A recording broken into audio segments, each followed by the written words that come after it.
beautiful and brilliant law student plagued by deep-seated insecurities and delusions. And when she decides that her sweet boyfriend Joe Cinque is the source of all of her problems, she devises a diabolical scheme that she says is meant to destroy both of them, when in reality, only one of them will survive. Hello and welcome to The Dark Side of Love. I'm your host, Bianca Sloan, author of suspense novels about the dark side of love, and this week I'm putting a spotlight on the case I'm calling A Pact for Murder.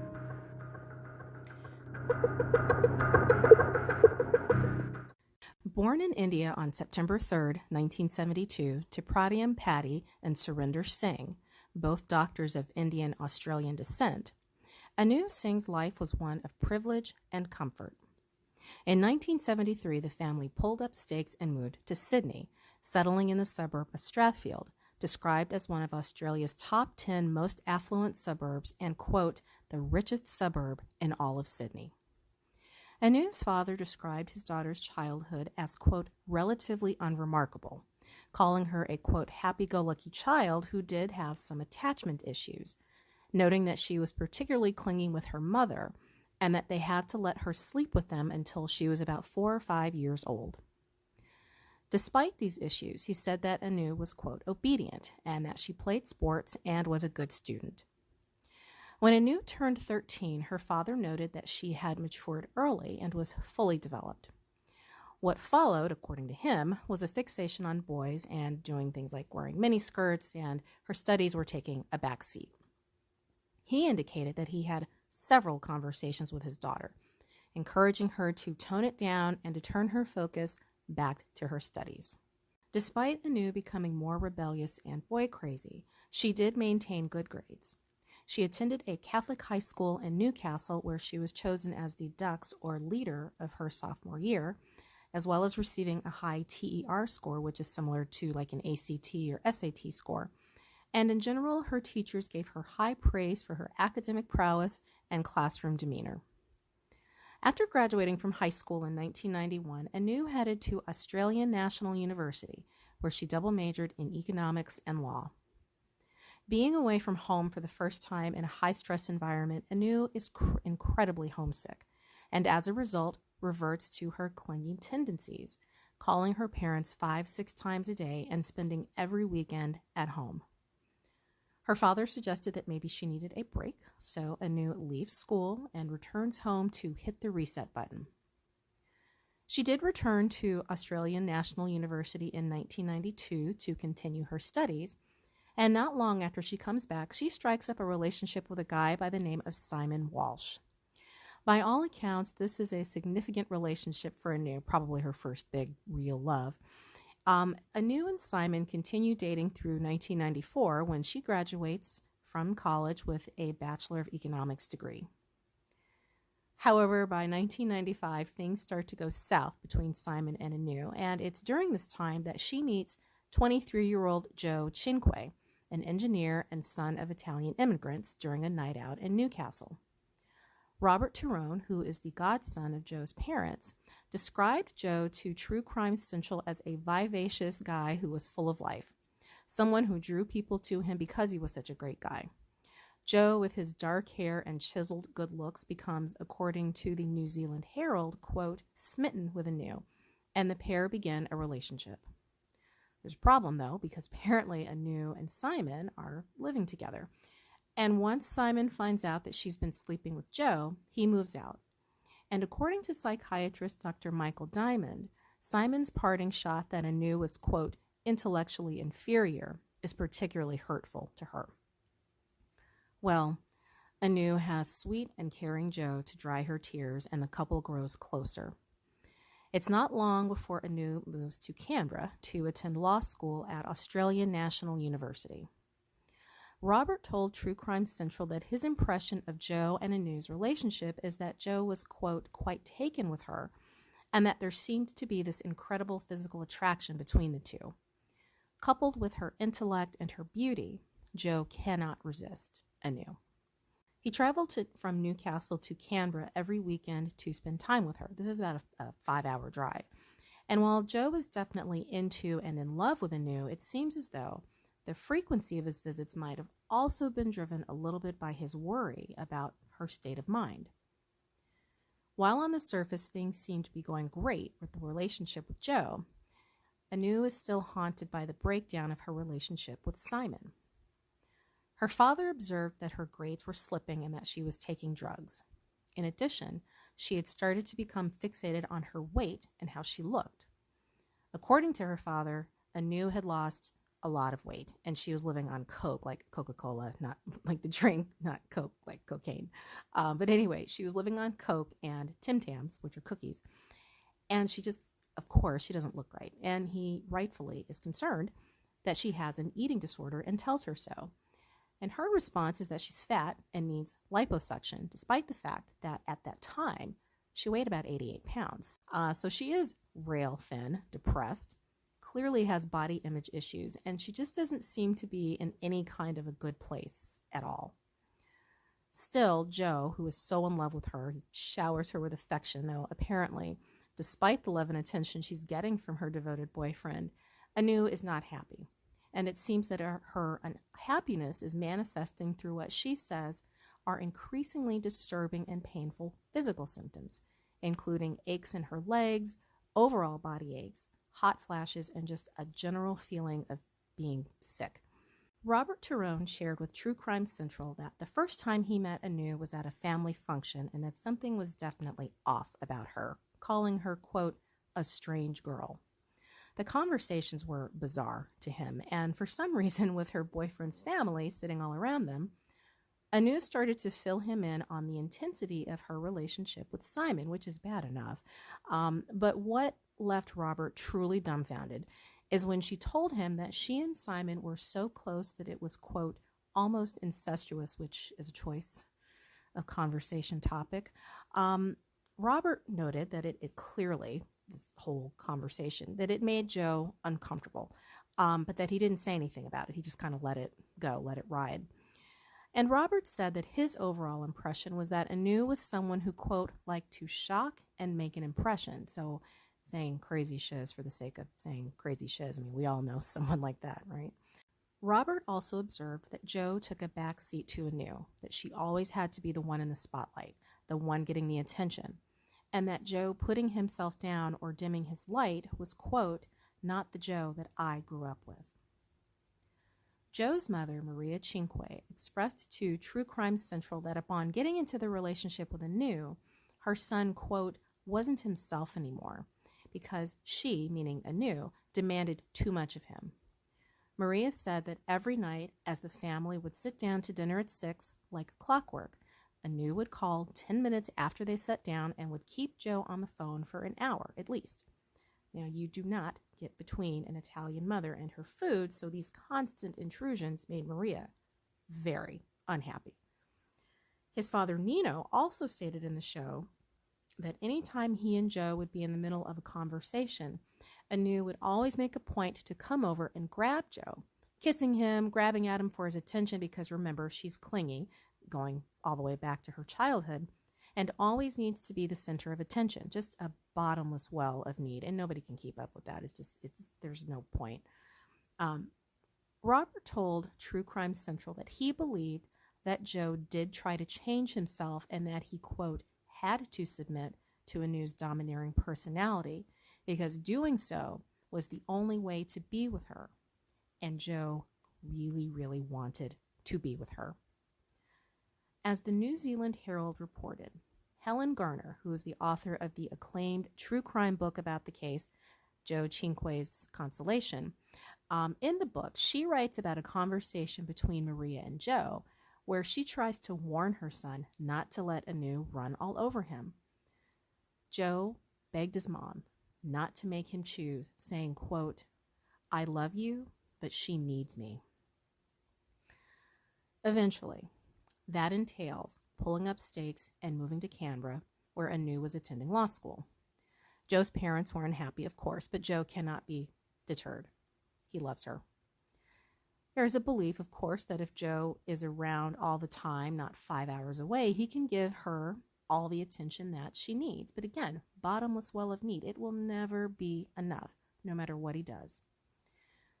By early 1997, Anu's complaints about her physical and emotional ailments escalate, with her claiming that, quote, she could not feel her head, that she had a different head on a different body.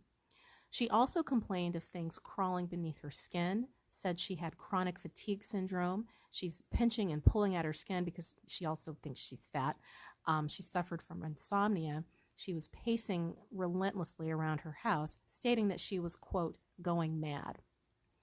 Anu's father tells her she has a mental illness and that she needs to see a psychiatrist or a psychologist.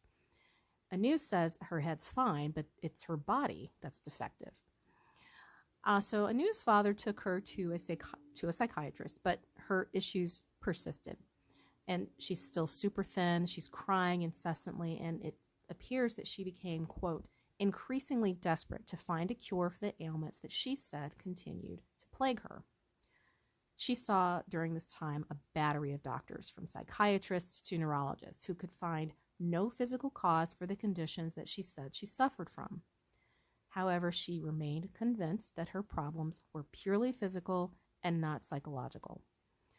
So, no surprise, her grades suffer, as she's rarely showing up for classes, and the times that she does, she's, quote, disheveled and poorly dressed.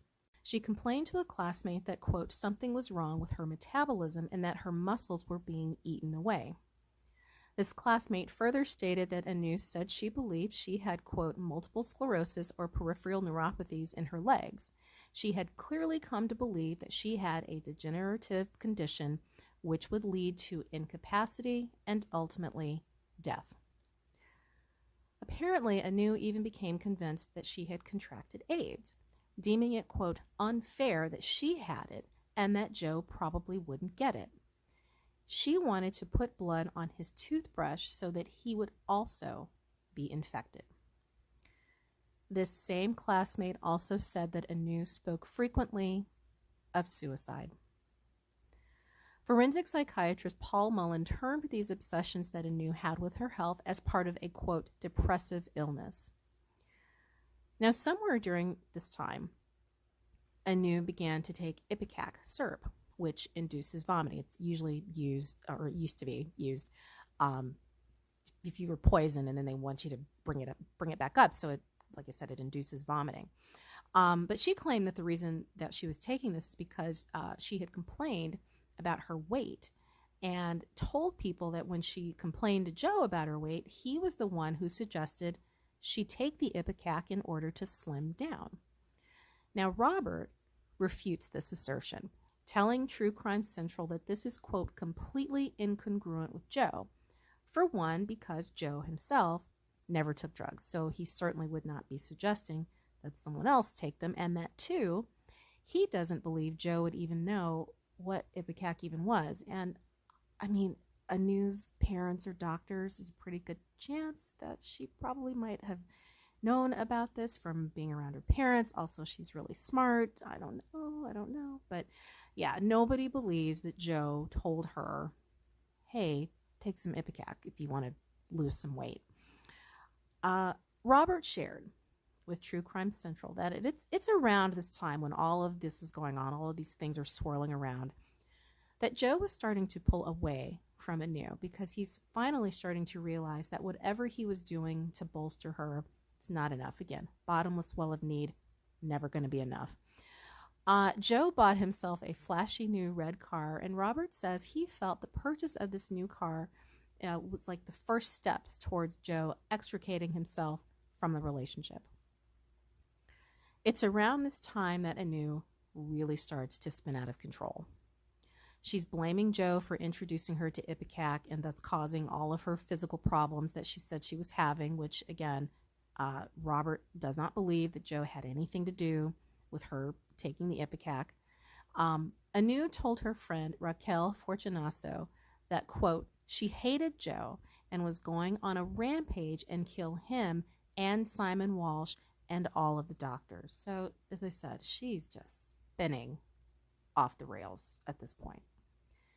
And because she is so smart, she is so intellectually brilliant, a law student, Anu went on to say that, quote, she said she had studied law and knew of the loopholes. She also said that, quote, I studied psychiatric text, and it wouldn't be too hard to convince someone that you're insane. And what Anu comes up with next is, indeed, next level insane.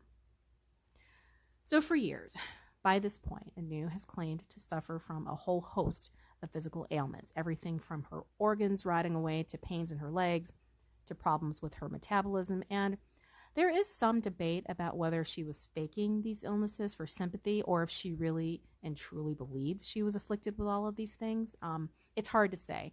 But what isn't in dispute is that Anu decides that the person who is to blame for her destruction is her loving boyfriend, Joe.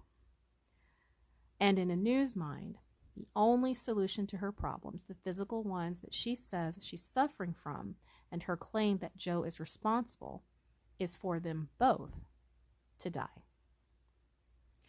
Anu began to tell people that she and Joe were going to die together in a suicide pact, except nobody told Joe. In October of 1997, Madhavi Rao, described as a friend of Anu's, who was somewhat like a puppy dog hanger-on, a follower type, she invites a few friends to a dinner party at Joe and Anu's house. And apparently, she told the invited guests that a crime was going to be committed that night.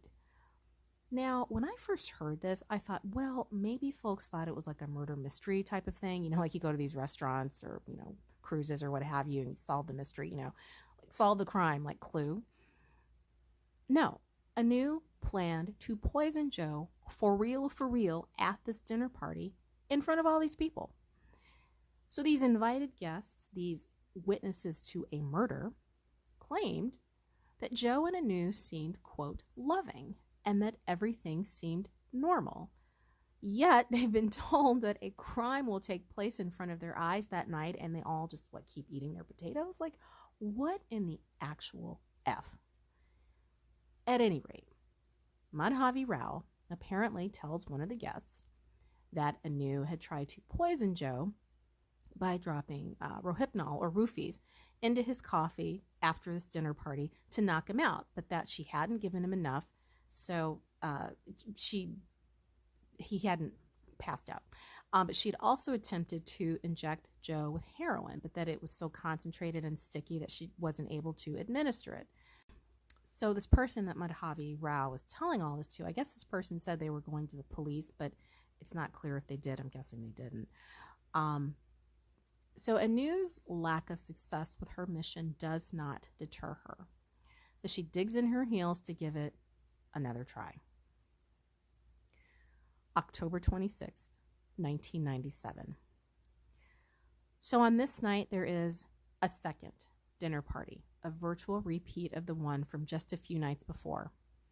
Everyone who is there is told there will be a crime committed tonight, and again, nobody does anything. Nobody calls the police. Nobody calls Anu's parents, Madhavi's parents, to say, hey, your daughters are actively trying to poison this poor guy. Please do something. Unfortunately for Joe, these people in his house, enjoying his food, his wine, his hospitality, stand by and do absolutely nothing. And Joe has no idea. So just like the night of October 24th, Anu roofies Joe's coffee, only this time she increases the dosage, which has the desired effect, and it knocks him out, rendering him completely defenseless.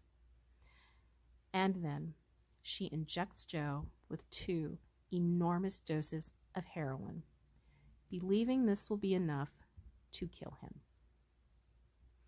Joe is injected with the heroin on a Friday night, but it does not kill him. All through Saturday, all through Sunday, Joe clings to life, tossing and turning in bed, vomiting blood while Anu stands by and does absolutely nothing. Finally, Anu picks up the phone, but it's not to call 911. I think in Australia they might call it 000, but it's emergency services. But she does not call for help. She calls a friend where she relays what she's done. The friend tells her to immediately call for help, and Anu, she refuses. She says, I can't, she won't do it. And the friend calls her a selfish bitch. Yeah, You got that right. Finally, Anu does call emergency services 911, and she's pretty casual when she tells dispatch that she has someone who has, quote, potentially overdosed on heroin. She mentions that Joe is vomiting blood everywhere and even has the gall to ask, quote, is that a bad sign? Yeah, girl, it's a bad sign. And yet, despite having finally done the right thing by calling 911, she is still playing games. She tells dispatch that her name is Olivia, she's hysterical one minute and she's perfectly calm the next, and worst of all, she gives dispatch the wrong address.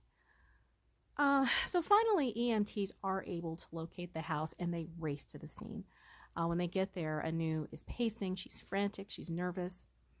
Joe was lying on the floor, naked. He's unconscious. And despite the attempts to administer life-saving procedures, it becomes clear that Joe will not make it. After 2.5 agonizing days of being tortured, he dies that afternoon. Joe Cinque was 26 years old. Anu is taken to the police station for questioning, and George Rance of the Australian Federal Police described her to True Crime Central as, quote, sweaty and clingy and restless. Her story about this suicide pact, of course, doesn't add up because, to paraphrase a certain 90s pop song, she was still alive.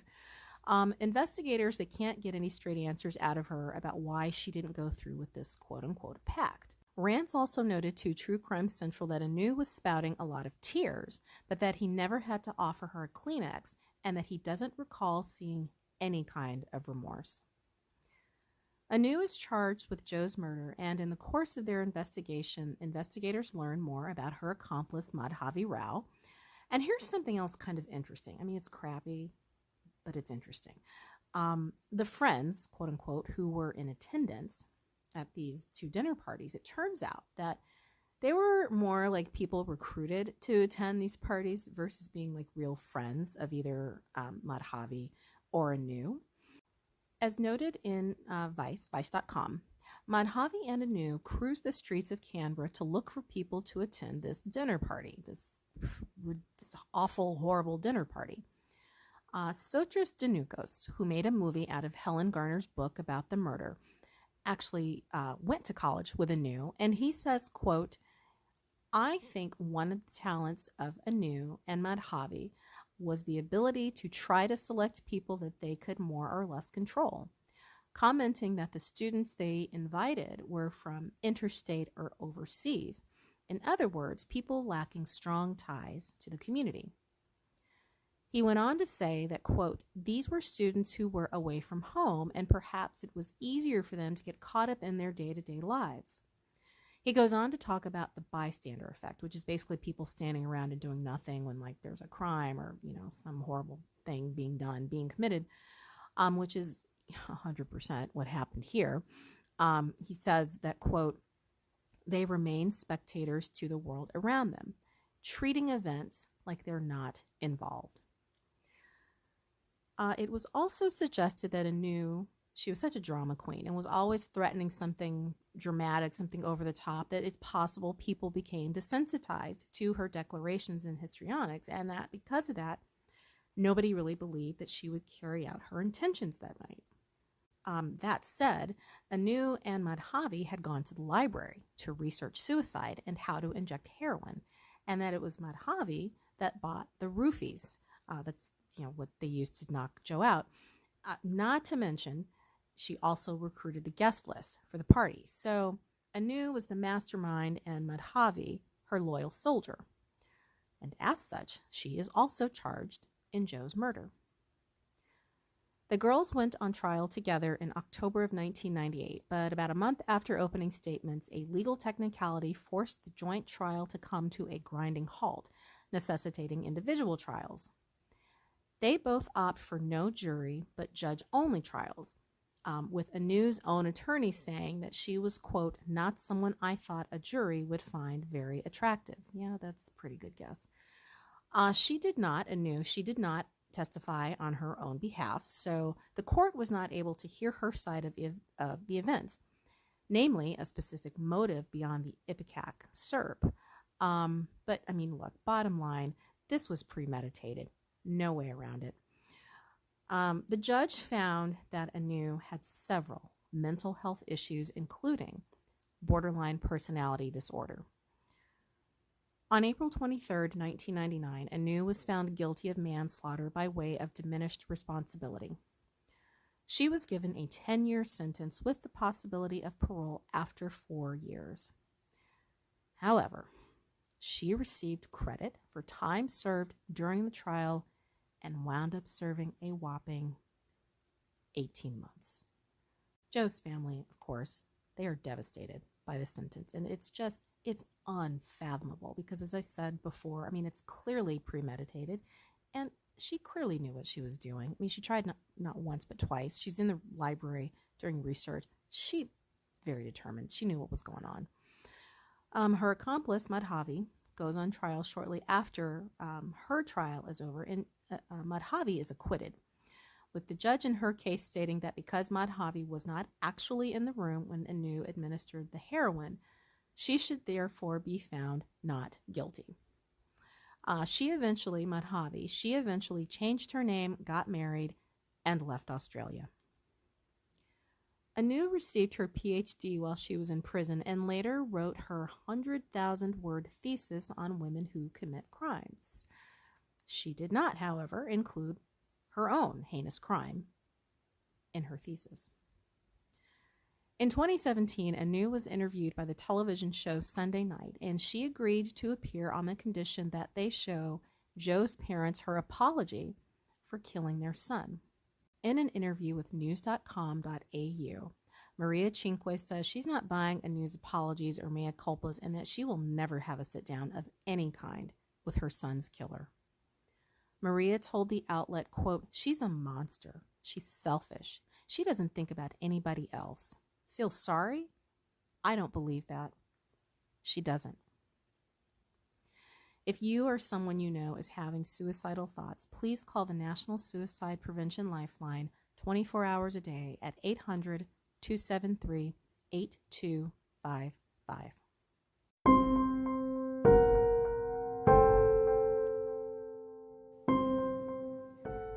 I hope you enjoyed this Dark Side of Love episode, Women Who Kill. I am Bianca Sloan. Thanks for hanging out with me. Thanks for supporting the show. I would love for you to show your support for the Dark Side of Love by visiting thedarksideoflove.com, where you can access my Patreon page. You can sign up for my newsletter. You can also find show notes, inside info, all kinds of fun stuff. Please join me next time for another story of women who kill. I'll see you on the dark side.